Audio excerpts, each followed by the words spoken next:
بسم اللہ الرحمن الرحیم۔ بد نصیب ہے وہ شخص جس کے دروازے پر جنت آئی اور اس نے ٹھکرا دی، یعنی اپنے ماں باپ کی خدمت نہ کی۔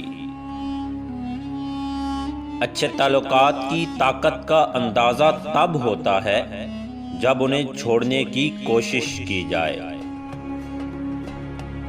محبت نے دوستی سے پوچھا، میرے ہوتے ہوئے تمہارا کیا کام؟ دوستی نے جواب دیا، میں ان لبوں کی مسکراہٹ ہوں جن کی آنکھوں میں تم آنسو چھوڑ جاتی ہو۔ دوست ایک ایسا چور ہوتا ہے جو آنکھوں سے آنسو، چہرے سے پریشانی، دل سے مایوسی اور زندگی سے درد چرا لیتا ہے۔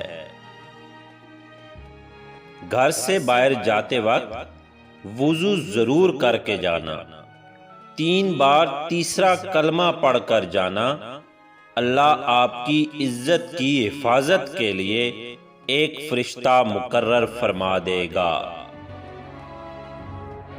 اگر کسی کی یاد شدت اختیار کر جائے اور تم اسے کبھی بھلا نہ پاؤ تو یہ تمہارا کمال نہیں، کمال اس کا ہے، کیونکہ اس کے پیار اور خلوص میں کوئی ملاوٹ نہیں۔ خدا تم پر رحم تو کرتا ہے ہر شخص کی اصلیت دکھا کر، مگر مسئلہ یہ ہے کہ تم خود پر خود ہی رحم نہیں کرتے ہو۔